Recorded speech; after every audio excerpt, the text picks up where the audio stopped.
Je ne suis pas Nostradamus, ni Merlin l'Enchanteur, mais je voudrais dire ici au nom de Dieu, dont je suis l'un de ses serviteurs, que la majorité des croyants ici, de par la grâce qui leur fut donnée, ils sont sous la divine protection de Dieu et ils ont échappé à un verdict divin qui a été prononcé dès l'origine des temps, car Dieu sait tout de toute éternité, son calendrier est à jour. C'est lui qui a créé le monde, le mouvement, la respiration et l'aide. Et rien n'arrive sans que le Créateur le décide. Le monde n'est pas livré au hasard. Ce sont nos politiciens qui nous dirigent, c'est sûr.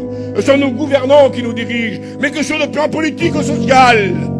Mais la vie elle-même est gérée par le Tout-Puissant Créateur. C'est Dieu qui a dans sa main ton souffle, dit la Bible.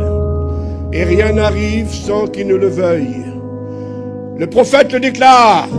Est-ce qu'une chose arriverait sur la terre sans que Dieu l'a prévu, sans que Dieu l'a organisé? Rien n'arrive sans sa volonté. Mais le monde a tremblé et il est sur le point de trembler encore demain à cause des virus et des pandémies.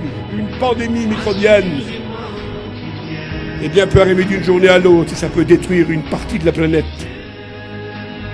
Les mutants virus sont là, mes frères, et le monde craint une pandémie.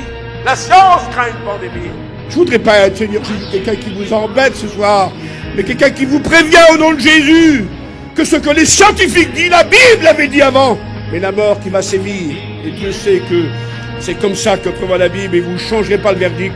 Et je ne changerai pas le verdict. Je vous avertis devant Dieu que tout ça est vrai. Et que tout ça est prévu par la parole de Dieu. Les pandémies, les pestes. La peste noire qui a fait des millions de morts peut revenir d'une journée à l'autre. Avec les nouveaux microbes, on a beau en faire toutes sortes d'antibiotiques. Aujourd'hui, on ne peut plus combattre les microbes. Et ils apportent toutes sortes de dérèglements sur la terre des sciences. Les pandémies, vous savez ce que la HA a pu faire? On aurait pu avoir une destruction en France, dans le monde. Eh bien, c'est pas fini. Et je voudrais pas prophétiser ce soir, mon Dieu, épargne-nous. Mais demain, une peste peut toucher le monde. Une pandémie de toutes sortes de choses. Ça peut être ceci ou cela. Mais le virus peut éclater. Et ça peut apporter la destruction de la santé de milliers, de millions d'hommes. Demandez aux scientifiques, aux docteurs, est-ce qu'une pandémie peut arriver? Ils vont vous dire, bien sûr, monsieur. Une pandémie nous pend au nez d'une journée à l'autre.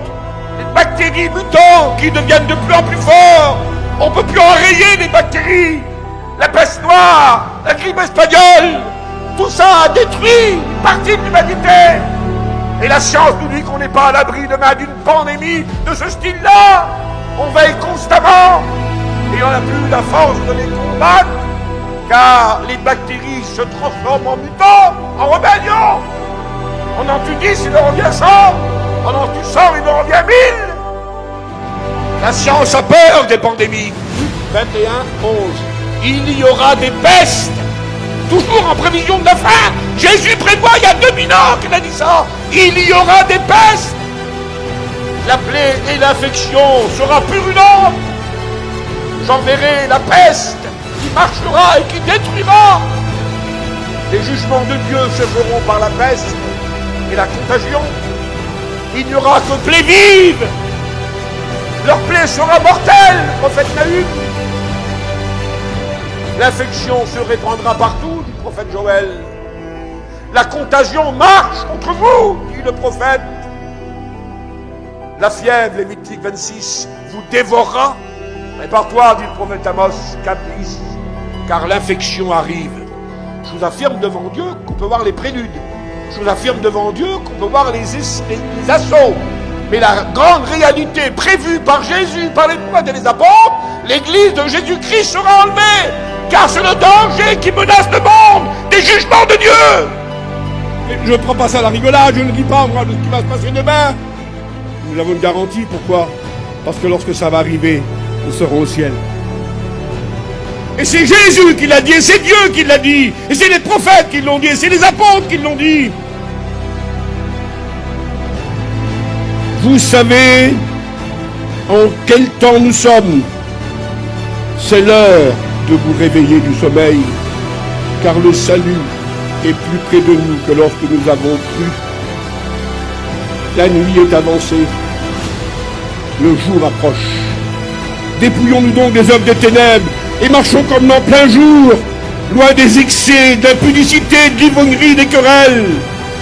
Marchons loin de toutes ces choses-là, pris des trains de nuit, à longue distance, avec une couchette bien sûr. Et 1 heure, 1 heure et demie à peu près, peut-être 1 heure, 3/4 d'heure, tout dépend, avant d'arriver en gare de destination, le contrôleur ouvre les compartiments et avec sa petite sonnette, il sonne. Et il dit c'est l'heure, préparez-vous, on arrive bientôt. Et tout le monde sait ce qu'il a à faire. Je suis celui qui tient la cloche de Dieu ce soir pour vous. Et qui, au nom de Jésus-Christ, au nom de la Bible, vous dit, c'est l'heure, mes amis.